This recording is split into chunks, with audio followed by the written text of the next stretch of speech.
자, 저는 여러분과 함께 오늘 누가복음 5장의 말씀을 가지고 함께 나눌 설교의 제목은 깊은 곳으로 나아가입니다.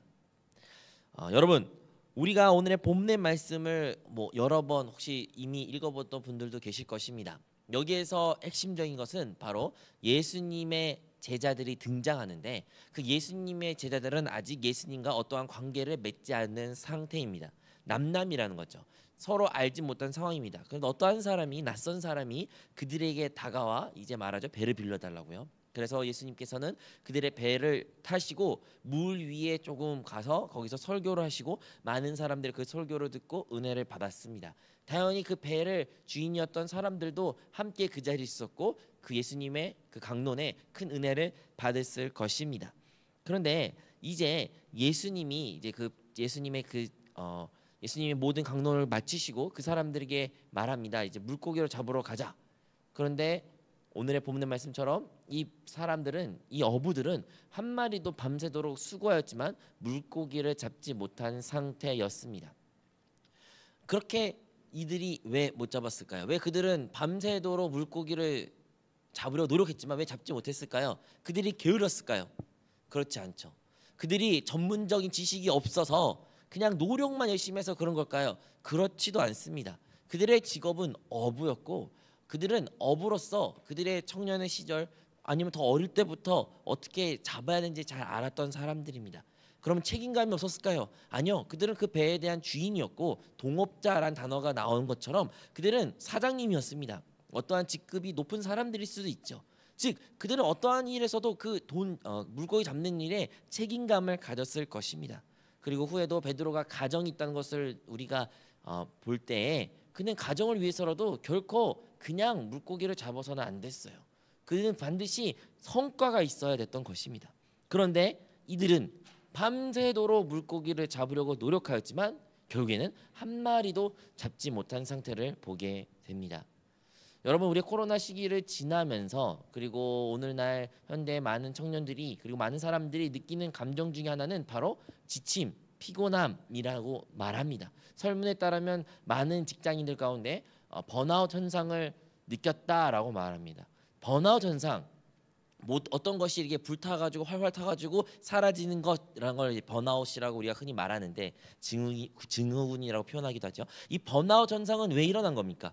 자기의 직장일이나 아니면 어떠한 회사에서 열심히 일했는데 열심히 노력했는데 그 노력을 했는데도 어떠한 보상을 받았던 느낌이나 아니 만족감이 없는 상태를 말하는 것입니다. 열심히 해서가 문제가 아니에요. 노력을 안 해서 문제가 아니라 노력을 했습니다. 열심히 했습니다. 근데 그럼에도 불구하고 어떠한 보상을 받았던 느낌, 만족감이 없었던 느낌, 허탈한 느낌, 포기하고 싶고 이제 그만하고 싶다는 느낌이 들 것을 번아웃 말하는 것이죠. 딱 그 단어가 오늘 이 사람들의 말하면 잘 어울린 것 같습니다. 이렇게 예수님의 제자들이 땀 흘려 밤새도록 수고했지만 물고기를 잡지 못한 것처럼 우리 인생 또한 어떠한 일에 열심히 노력을 해도 어떠한 성과를 보지 못할 때도 있습니다. 그런데 왜 그런 일이 일어날까요? 우리의 노력이 부족해서일까요? 혹은 우리의 전문적 지식이 부족해서도 그럴 수도 있을까요? 혹은 책임감이 없어서 그런가요? 많은 사람들은 이런저런 다양한 이유를 말하지만 때로는 그 모든 것의 이유가 되지 않는 상황도 놓이게 됩니다. 그러면 왜 그럴까요? 왜 여전히 우리는 어떠한 성과도 그리고 이들은 왜 한 마리도 물고기를 잡지 못한 것일까요? 그것은 바로 이 땅 가운데 하나님께서 말한 것처럼 죄의 문제가 있기 때문입니다. 로마서 5장 12절에 이러한 말씀이 기록되어 있습니다. 그러므로 한 사람으로 말미암아 죄가 세상에 들어오고 죄로 말미암아 사망이 들어왔나니 이와 같이 모든 사람이 죄를 지었으므로 사망이 모든 사람에게 이르렀느니라. 여러분, 오늘의 로마서 여기 나오진 않았지만 5장 12절의 말씀에 보면 이 사망, 한 사람이란 두 단어가 제일 중요한데 이 한 사람은 다름 아니라 아담을 지칭합니다. 그 아담의 범죄로 말미암아 그 아담이 하나님께 불순종으로 말미암아 이 인류 가운데 죄가 들어왔습니다. 그 죄가 들어옴으로 말미암아 하나님한테 심판을 받게 되었고 또한 저주를 받게 되었습니다. 이제는 이 땅에는 소출이 즉 열매가 맺는 것이 아니라 우리에게 가시 엉키와 또한 우리에게 좋지 아니한 것들로 나타나게 되는 것이에요. 사람이 아무리 수고해도 그거에 대한 정당한 대가를 받지 못하는 것이 우리가 살고 있는 이 세상이고 그것에 대한 원인은 다름 아니라 죄 때문이다라고 성경에는 기록되어 있습니다. 그래서 사람은 수고를 합니다. 죽을 때까지 수고합니다. 우리나라 슬픈 현실 중에 하나는 우리나라 은퇴 시기가 그 어떠한 OECD 국가보다도 빠르기도 하지만 가장 늦게까지 일하는 국가라고 합니다. 우리가 정년 퇴직할지라도 많은 사람들이 열심히 수고하고 일을 합니다. 살기 위해서 또 노력을 하죠. 왜 그럴까요? 왜냐하면 이 세상은 수고하지 않고는 결코 살아남을 수 없는 세상이기 때문입니다. 그런데요, 수고가 문제가 아니에요. 수고해서 만족감 있고 수고해서 보람 있고 수고해서 행복하면 좋으려면 우리가 아무리 수고해도 우리에게는 그 허탈함과 공허함과 답답함이 있는 것입니다. 왜 그럴까요? 전도서에서도 이에 대해 이러한 말씀이 기록되어 있습니다. 6장 7절 말씀인데요. 우리 한번 합독하겠습니다. 사람의 수고는 다 자기의 입을 위함이나 그 식용은 채울 수 없느니라. 이 전도서에 나왔던 말한 것처럼 우리의 수고는 다 우리의 먹고 살기 위해서 하지만 우리의 그 욕망은 어떻다는 거예요? 채울 수 없다는 거예요. 아무리 우리가 수고하고 이것을 만족을 얻으려고 노력했지라도 결코 그것과는 만족이 없습니다. 어떠한 우리의 이 식욕, 우리의 욕망, 우리의 욕심을 채울 것이 없는 것이죠. 인간의 힘으로는 아무리 노력해도 채우지 않는 공허함이 우리 모든 사람들에게 있습니다. 이렇게 밤새도록 그 사람들이 열심히 물고기 잡으려 노력했지만 어떠한 것을 얻지 못하고 돌아왔을 때 얼마나 허탈했을까요? 그 허탈한 상태에서 그들이 예수님을 처음 만나게 된 것입니다. 그리고 예수님이 그들에게 배를 빌려주고 예수님께 배를 빌려주고 그 이후에 그들이 예수님의 말을 듣게 됩니다. 가서 깊은 곳에 가서 우리가 그물을 던지라라고 말했을 때 베드로가 말하죠. 선생님, 나는 어부입니다. 나는 밤새도록 수고했습니다. 지금 물고기 잡을 때도 아니고 잡을 수도 없고 그러면 안 됩니다. 하지만 선생님이 말씀하셨기 때문에 내가 순종합니다라고 오늘 본문에 기록되어 있습니다. 그런데 이 말씀하기 전에 우리가 조금 더 쉽게 지나칠 수 있는 것은 그들이 그렇게 허탈하고 어렵고 모든 것을 잃어버린 상황 가운데도 누가 그들에게 찾아왔다는 거예요? 예수님이 먼저 찾아왔다는 거예요. 그들이 그 공허함 가운데 그 허탈함 가운데 놓였을 때 그들이 어떻게 할지 알지 못했을 때 그들에게 다름 아니라 예수님이 먼저 찾아오셨습니다. 사랑하는 여러분, 우리의 삶 가운데 인생 가운데 우리의 허탈과 질문과 혹시 고난과 어려움이 있을 수 있습니다. 그럴 때마다 우리가 먼저 예수님을 찾는다고 생각해요. 우리가 이제 하나님께 돌이켜야 된다고 말할 수 있지만 사실은 이미 주님이 우리를 향하여 먼저 찾아오셨고 우리에게 다가오셨습니다. 여러분 누가복음 19장 10절에 기록되기를 인자가 온 것은 잃어버린 자를 찾으러 구하려 함이다라고 기록되어 있습니다. 여기서 분명히 말해요. 인자는 우리 예수님을 지칭한 것인데 예수님이 어떻게 하셨다는 것입니까? 바로 왔다는 겁니다. 인자가 오셨다는 거예요. 우리가 인자를 향하여 예수님을 향하여 구원자를 향하여 달려가는 것이 아니라 그분이 친히 우리에게 다가오셨습니다. 여러분 그것을 믿으시기 바랍니다. 여러분 어떠한 상황 가운데 있을지라도요 우리 주님이 여러분 있는 그곳에 함께 계십니다. 여러분 향해 이미 그곳에 계시고 여러분에게 이미 다가가셨어요. 우리가 그것을 볼 때 기적이 시작됩니다. 우리가 주님이 우리와 함께 있다는 것을 이미 나와 함께 했다는 것을 보게 되고 믿어지게 된다면 그 다음에 아까 말했던 그 역사가 나타나는 거예요. 주님 그런데 불구하고 나 열심히 했지만 어때요? 내가 그래도 주님의 말씀에 순종하겠습니다라고 말하는 것입니다. 이렇게 예수님이 우리에게 먼저 오셨을 때 우리는 그 예수님이 오신 것에 대한 감사가 자연스럽게 나타나게 될 것입니다. 왜냐하면 예수님은요 우리에게 그냥 오신 분이 아니기 때문이에요. 그냥 우리에게 위로를 말을 전하는 사람이 아니에요. 그냥 와서 힘들었구나 못 잡았구나 어떡하니 안타깝다 이렇게 가신 분이 아닙니다. 우리가 예수님을 때로는 그렇게 생각할 때가 많이 있습니다. 예수님이 나에게 어떠한 분이야 라고 질문했을 때 그냥 예수님을 너무 피상적으로 멀리 있는 분으로 생각할 경우가 있는 것이죠. 하지만 예수님은 결코 그러한 분이 아니십니다. 예수님은 친히 그들의 부족함 가운데 함께 계셨고 또한 그 부족함을 채우신 분이 우리 구주 하나님의 아들 예수님이신 줄로 믿습니다. 그렇다면 아까 말한 것처럼 그들에게 물고기 부족했지만 오늘날 우리에게는 그러한 수고가 있어도 우리가 느끼는 허탈감, 허무함, 이 빈 것을 채워주기 위하여 주님께서 오셨는데 이 감정을 느끼게 된 문제가 뭐라는 거예요? 죄인데 우리 주님도 우리에게 찾아오셔서 그냥 위로를 전한 것이 아니라 이 죄의 문제를 해결하러 오셨다는 것을 여러분 기억하시기 바랍니다. 우리 주님은 이 땅에 그냥 오신 것이 아닙니다. 이 죄의 문제를 해결하기 위하여 주님께서는 하늘 보좌를 버리시고 이 땅 가운데 오셨습니다.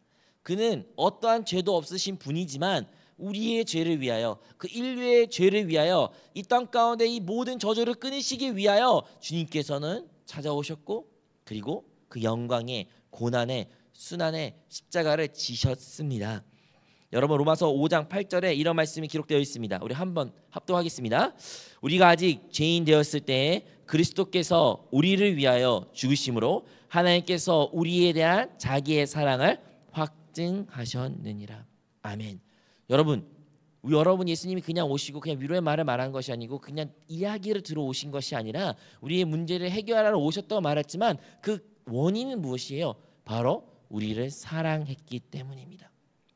우리 주님은, 우리 예수님은 우리의 이 죄의 문제를 해결하고 싶어 오셨는데 그 이유가 다름 아니라 사랑 때문입니다. 사랑. 우리를 사랑하사, 우리가 아직 죄인 됐음에도 불구하고 그분은 우리를 사랑하사 우리를 위하여 십자가에 달리셨고 모든 물과 피를 쏟으신 것입니다. 그러므로 이제는 그리스도 예수 안에 있는 사람은 결코 정죄함이 없게 됩니다. 정죄함이 없다. 즉 어떠한 하나님으로부터 죄에 대한 정죄를 받을 필요 없다는 것입니다. 비난을 받을 필요가 없다는 것입니다. 누구예요? 그리스도 예수 안에 있는 자에게. 이미 예수님이 우리에게 찾아오셨고 우리의 죄의 문제를 친히 사랑으로 다 짊어지셨으며 이제 우리가 해야 되는 것은 그 예수님을 믿고 그리스도 예수 안에 머물 때 우리에게는 이 죄의 문제에서부터 자유함을 얻게 됩니다. 사랑하는 성도 여러분, 우리가 그 허탈감, 그 공허함, 죄로부터 비롯되었는데 이 죄의 문제는 오직 그리스도께서만이 해결하실 수 있고 그 그리스도 안에 우리가 머물 때만이 우리의 모든 그것에 대한 답을 얻게 될 줄로 믿습니다. 고린도후서 5장 17절에는 이러한 말씀이 기록되어 있습니다. 그런즉 누구든지 그리스도 안에 있으면 새로운 피조물이라. 이전 것은 지나갔으니 보라 새 것이 되었도다. 아멘.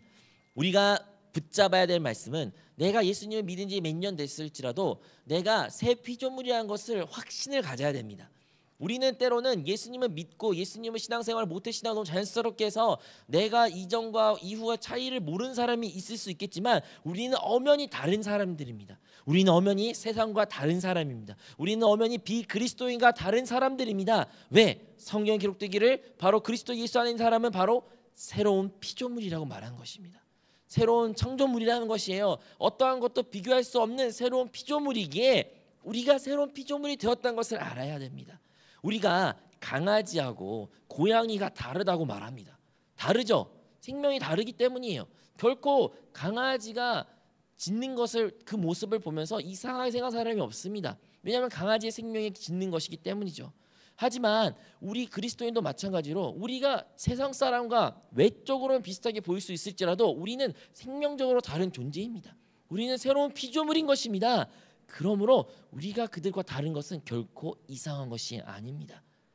만약에 다르지 않다면 다시 한번 내가 그 새로운 피조물에 대한 믿음이 올바로 세워지는지 점검하여 다시 한번 우리가 주님 안에서 새로운 피조물이라는 것을 우리 모두 기억하시기 바라겠습니다.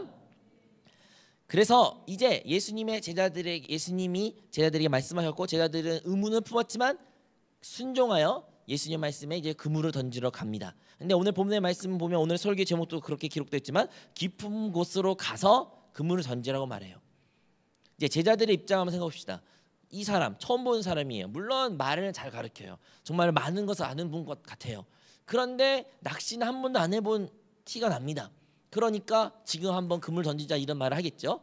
그런데도 불구하고 선생님 내가 당신의 말씀에 순종하여 던지겠습니다 하면서 깊은 곳으로 향해 나아갑니다. 그 과정이 어떠한 생각이 들었을까요? 아마도 여러 번 그냥 돌아갈까? 내가 지금 뭐 하고 있을까? 이거 왜 뭐 하고 있지? 에휴, 왜 이 사람 말에 내가 들어가지고 내 신세 탄식하면서 그런 상황에 놓일 수도 있습니다. 그럼에도 불구하고 그들은 예수님의 말씀에 순종한 깊은 곳으로 결국 가게 됐고 그곳에 그물을 던졌는데 그 결과가 정말 셀 수 없는 많은 물고기들이 그물이 찢어질 수 있을 만큼 많은 물고기를 잡았다라고 오늘 성경에 기록되어 있습니다.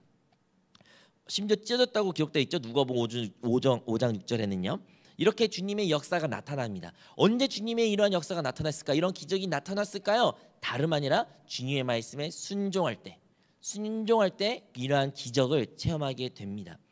사랑하는 성도 여러분, 우리 삶 가운데 우리도 이런 공허하고 허탈한 상황 가운데 놓여 있습니다. 그래서 우리는 이 공허함과 허탈함을 해결하기 위해서 때로는 하나님께 간구를 하죠. 물고기를 많이 잡고 싶습니다라고 말하는 제자들처럼 우리도 우리에게 원하는 것이 각각 있을 것입니다. 소원이 있을 것입니다. 하나님, 나는 이번에 성과에서 인정받아가지고 승진도 하고 싶습니다. 하나님, 내가 열심히 공부해서 노력해서 대학 입시 좋은 성적을 받고 싶습니다. 내가 어떠한 취업에 합격하여 좋은 성과를 얻고 싶습니다. 사람마다 우리에게는 우리가 원하는, 우리가 그렇게 노력하고 수고했던 것에 대한 그 정당한 대가를 받고 싶은 모습들이 다 있고, 그것을 우리가 하나님께 요구할 때가 있습니다. 그런데 그것을 언제 우리가 누릴 수 있는 것이에요? 언제 우리가 그것에 대한 응답을 받을 수 있는 것입니까? 다름 아니라 주님의 말씀에 순종할 때입니다. 근데 그 말씀의 순종이라는 것은요, 우리의 이성과 우리의 경험과 많이 다를 수 있다는 것이죠. 그런데 우리가 기억해야 되는 것은 우리의 이성과 경험이 다를지라도 우리가 해야 되는 일은 주님의 말씀에 순종이라는 것입니다. 이것이 진정으로 주님께서 우리에게 원하신 모습이요, 주님이 우리에게 바라는 일입니다. 하나님은 무엇이 부족해서 우리에게 그런 것들을 주지 않으실까요? 우리 하나님은 전지전능하신 분이시고 모든 것을 가지신 분이시고 모든 것을 아신 분이십니다. 그분의 입장에서는 우리의 필요가 들어주는 게 그렇게 어려운 일일까요? 결코 그렇지 않을 것입니다. 결코 하나님 입장에서는 우리가 필요한 모든 걸 채워준 것은 한순간이고 때로는 어떤 의미도 없을 수도 있습니다. 그러면 그런 의미 없는 일을 하나님께서는 행하지 않는 이유는 우리가 얻고 싶은 것을 넘어 하나님 우리가 깨닫길 원하는 것이 있기 때문입니다. 그 시작은 다름 아니라 순종이라는 것입니다. 순종. 누구에 대한 순종이에요? 하나님의 말씀에 대한 순종이에요. 주님의 말씀에 대한 순종이에요. 우리가 주님의 말씀에 대한 순종을 할 때 우리는 주님의 역사, 주님의 일하심, 주님의 기적을 우리가 체험하게 됩니다.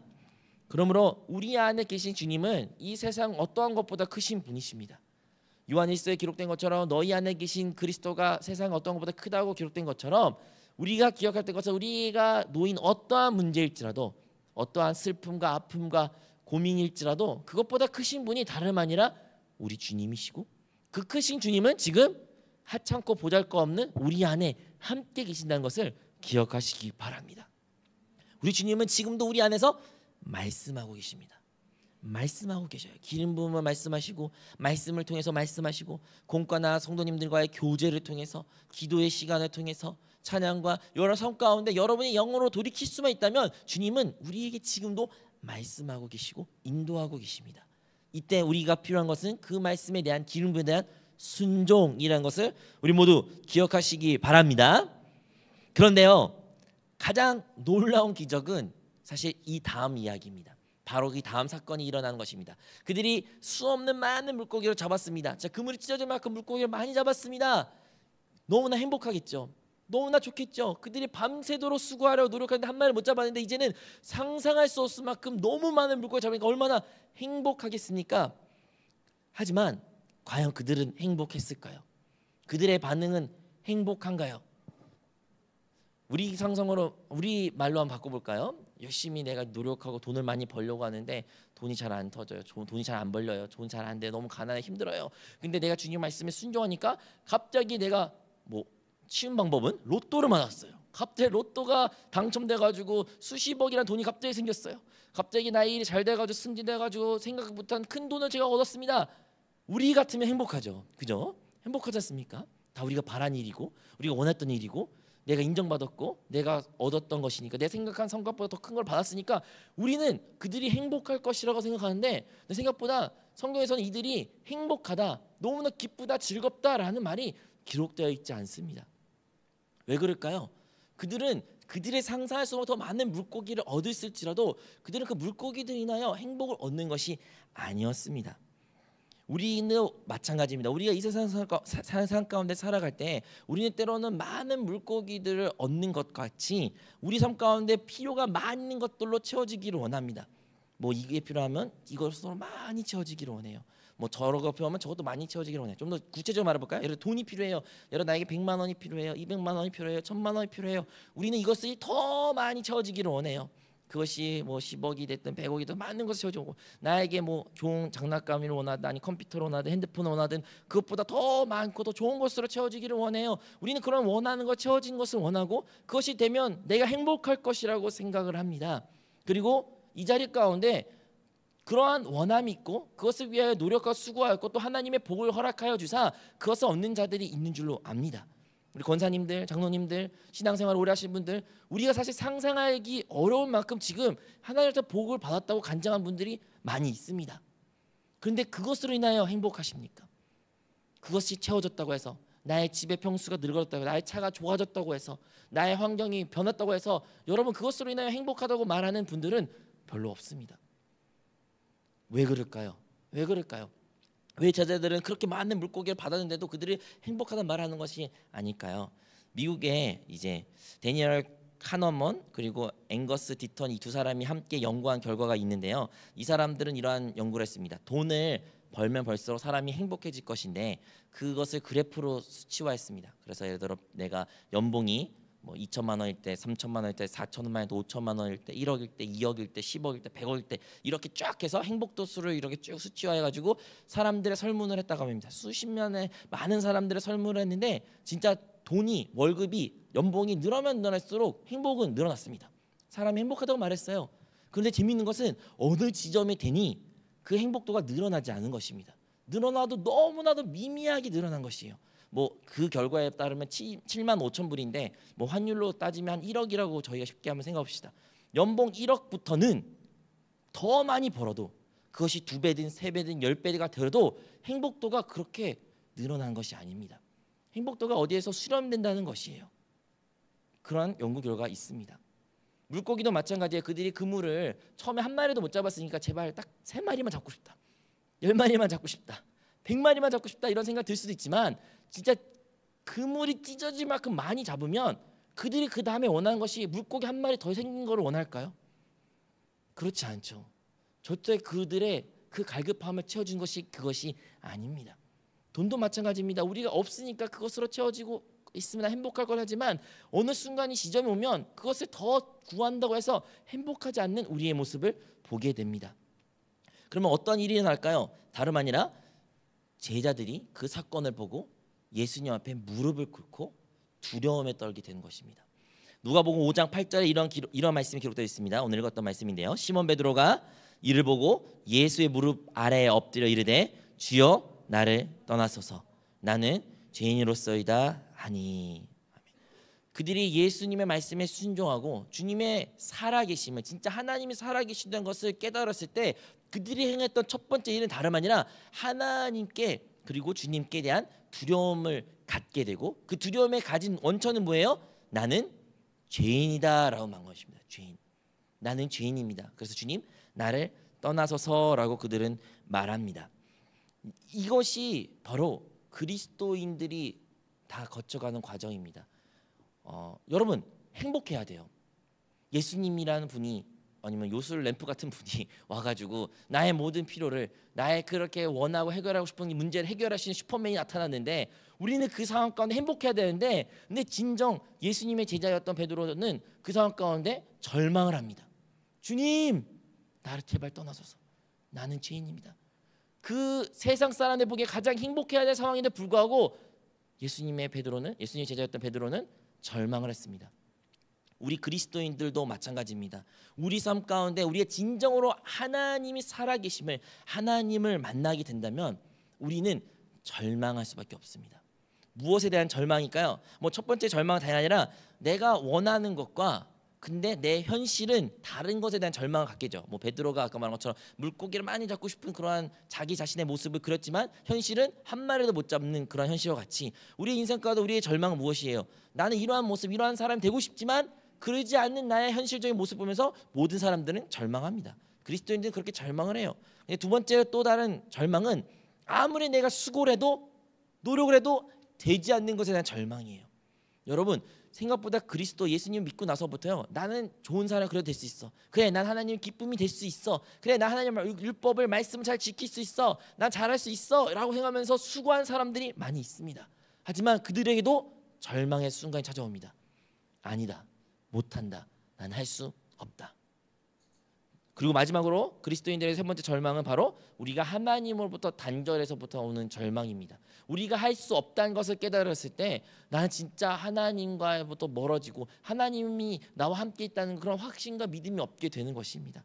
이 모든 것이 다 절망인데, 근데 아이러니하게도 이 절망을 겪은 사람만이 온전히 그리스도만을 붙잡고 그리스도가 나의 구원자라고 고백할 수 있는 사람이 되는 것입니다. 베드로가 그가 절망했을 때, 나는 죄인이라고 그가 고백했을 때, 나를 떠나달라고 말했을 때, 아이러니하게도 주님은 그를 떠나는 것이 아니라 도리어 그에게 말하시죠. 나를 따르라고 말합니다. 내가 이제 너를 사람을 잡는 어부로 만들 테니 너는 나를 따르라고 우리 주님은 말씀하신 것입니다. 마가복음 1장 17절에 이런 말씀이 기록되어 있습니다. 예수께서 이르시되 나를 따라오라, 내가 너희로 사람을 낚는 어부가 되게 하리라 하시니. 그리고 오늘 보면 말씀에 말한 것처럼 제자들이 모든 배를 땅에 두고 다 냅두고 주님을 따랐다라는 말이 기록되어 있습니다. 사랑하는 성도 여러분, 이 말씀을 우리의 삶 가운데 적용해 보자면, 우리가 많은 경우에는 우리의 그 갈급함, 우리의 그 공허함, 우리의 그 채워지 않는 것을 채우기 위하여 우리는 주님께 많은 것을 기도할 때도 있고 많은 것을 구할 때도 있고 그것을 얻기 위하여 노력하는 모습도 있습니다. 누구는 인간적인 욕심으로 노력한 사람도 있고요. 누구는 그것이 잘 안 되니까 주님께 의지한 사람도 있을 것이죠. 그리고 그것이 응답받는 사람도 분명히 있습니다. 하지만 진짜 그리스도인은 그 응답을 받을지라도 절망하게 됩니다. 하나님이 나를 위하여 이러한 기도 응답했는데 불구하고 나는 구제불능이구나. 내가 이렇게 하나님의 큰 은혜를 받고 사랑을 받는데 불구하고 나는 하나님께 할 수 있는 게 아무것도 없구나. 나는 어떡하지? 어떻게 내가 하나님 계속 섬길 수 있지? 그 절망 가운데 절규하는 우리의 모습을 보게 됩니다. 그 모습을 우리가 진짜 우리의 참된 모습을 볼 때 비로소 그리스도가 우리에게 진짜 나를 따르라 말씀을 하시게 될 것이고, 우리 또한 기쁨으로 모든 것을 버리고 주님을 따르는 자가 되는 것입니다. 주님을 따르는 것 놀라운 기적이죠. 우리도 다 주님을 따르고 싶습니다. 우리도 자기 십자가를 지고 모든 것을 버리고 자기 아비와 본토의 집을 떠나 주님만 따르는 그런 삶을 우리는 살고 싶지만 우리는 두렵습니다. 무섭습니다. 어떻게 할지 알지도 못합니다. 근데 오늘 보는 말씀에 어떻게 그게 가능한 거예요? 베드로가 진짜 자기가 죄인이라는 것을 깨달았을 때, 나에 있는 모든 것이 어떠한 의미도 없다는 것을 깨달았을 때 오직 주님만을 바라보고 따라갈 수 있는 참된 주님의 제자가 되었다는 것을 우리 모두 기억하시기 바랍니다. 사랑하는 여러분, 오늘 본문의 말씀을 통해 우리가 인간은 아무리 노력해도 이 땅 가운데 죄가 있기 때문에 죄로 말미암아 우리의 어떠한 수고에 대한 온전한 대가와 보상을 받을 수 없다는 것을 알게 되었습니다. 그리고 그 죄의 문제 해결을 위해서 우리 땅에 예수 그리스도께서 친히 우리에게 찾아오사 우리에게 그 사랑을 확증하셨고 십자가에서 모든 물과 피를 쏟으심으로 말미암아 이제 죽음과 부활을 통해 보혜사 성령으로 우리와 함께 계십니다. 우리 주님은 우리 안에서 지금도 여전히 말씀하고 계십니다. 우리가 그 말씀에 순종할 때 우리는 주님의 놀라운 역사를, 그 기적을, 주님이 일하시는 일들을 보게 됩니다. 그런데 우리가 그 일들을 보게 된다면, 진짜 하나님이 살아 계신다는 것을 우리가 믿는다면 우리는 우리의 정말 소망, 우리 스스로에게 소망이 없다는 것을 깨닫게 됩니다. 나는 진짜 죄인이구나. 어떻게 나 같은 자에게 내 안에 주님이 사실 수 있다고 말할 수 있을까? 그 천지 창조를 하셨던 그 놀라우신 크신 하나님이 어떻게 더럽고 추악하고 보잘것없는 이러한 작은 나에게 내 안에 함께 있다고 말씀하시고 나를 자녀로 삼으셨고 어떻게 나를 하나님의 일꾼으로 부르셨을까라고 우리가 하나님한테 겸손해질 수밖에 없습니다. 그럴 때 우리는 하나님 앞에 진정한 하나님 나를 따라 인도를 받게 될 것이며, 그때서야 비로소 우리는 주님이 말씀하신 그 그리스도가 사는 삶을 살 수 있는 그런 단계까지 됐다는 것을 우리 모두 기억하시기 바랍니다. 오늘 설교 제목이 다름 아니라 깊은 곳으로 나아갑니다. 네, 예수님의 제자들은 예수님과 함께 깊은 곳으로 그 바다 한가운데 갔습니다. 오늘날 이 시점에서 우리에게도 이 말씀을 적용하자면 우리는 어디 깊은 곳으로 나아가 될까요? 다름 아닌 우리 거듭난 영, 우리 안에 그 영으로 깊은 곳으로 나아가야 됩니다. 우리 그 깊은 곳으로 영으로 나아갈 때 그곳 가운데 우리가 주님의 역사를 체험하게 될 것이며 주님의 놀라운 인도함을 받게 됩니다.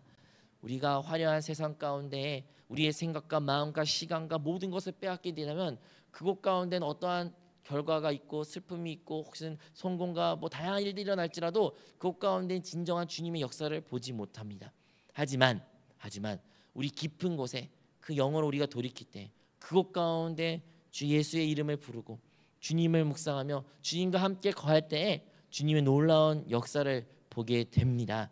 사랑하는 여러분, 이번 한 주는 여러분 안에 계신 그 성령님께 돌이키고 그 성령님의 인도하심에 순종하여 진정으로 주님을 따라 사는 우리 모든 성도님이 되시기를 주님으로 축원드립니다.